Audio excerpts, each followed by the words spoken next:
Hey, what's happening, Nation? It's Sun Joku. We had a ton of players return to practice today. It has me really excited, so I want to break it down and talk about two of them in particular. I want to get your guys' thoughts on these guys coming back. I really feel like the whole team kind of feels back together right now, with the exception of Jalen Richard, but I'm telling you that number 3 spot's still completely up in the air. So I want to jump into it. I want to break it down. If you're new to the channel, please do think about subscribing. I really do appreciate that. But Marcus Mariota, Waller, Carl Joseph, Diablo, and Isaiah Johnson were all back on the field today. Those are some tremendously key pieces that are back on the field, back at camp and working with these guys. This team already looked pretty damn good. The addition of the players that we were missing, there are some serious names on that list I just rattled off.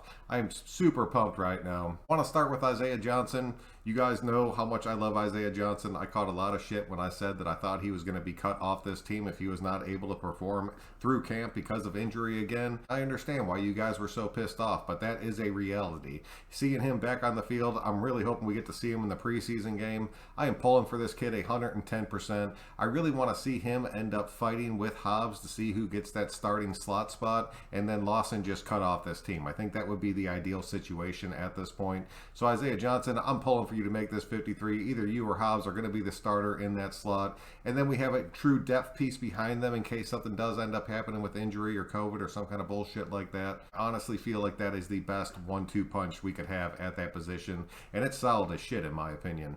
The next one I want to talk about was Divine Diablo. I was truly scared for a minute. I really thought he was going to be like another Tanner Muse to come onto this team, end up being placed on the IR, and then we don't get to see him. But he has been cleared physically. He is back on the field. I am super excited about this. I think he's going to be a few steps behind Muse, but I think he's going to be able to fill that position pretty well. I've said before, I stand behind players transitioning positions at the NFL level if they can step up and play that role.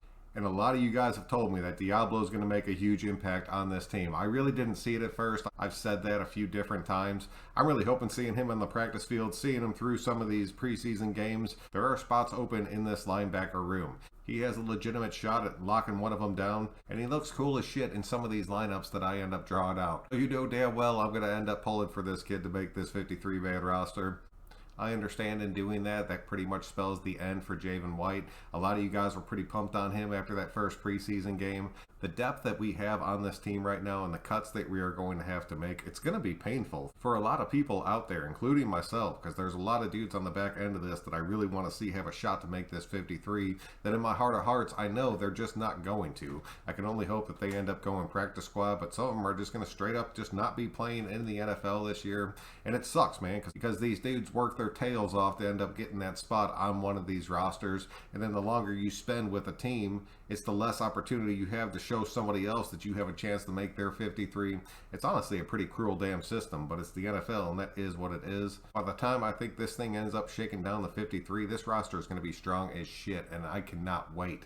This season just feels different. I know I've said this the past couple of years, and I've drawn it up to where it's looked pretty damn good, but we never actually ran those defenses, or we just got completely riddled by the injury bug. This team is young. This team is fast.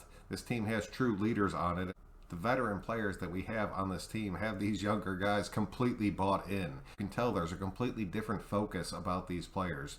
The press conferences never really change. They always come out there and say exactly what they're supposed to say. But what you're seeing on the field is different. It's faster. It's more of a true flow to it. And the energy level is just at a completely different level than it has been in the past. So I don't know, man. I'm just super excited to have all these dudes back on the field. The last thing I wanted to touch on just real quick, because honestly I personally myself am sick of hearing about it, is the vaccine rule that the Raiders ended up passing last night. I know there's been a lot of people discussing this, a lot of people breaking it down.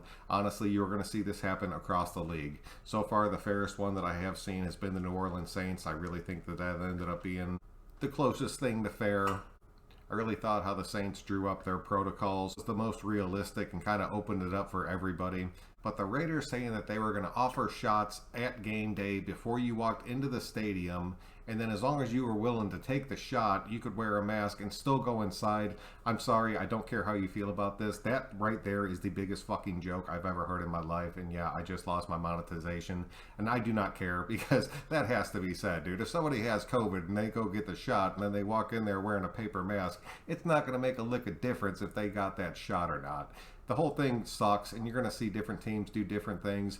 Hopefully it ends up just coming down to like one rule that the NFL passes instead of everybody just kind of making their own decisions. I don't think that's going to happen though. I think it's going to be left up to pretty much the governors and the NFL teams coming together and kind of figuring out what their plan's going to be.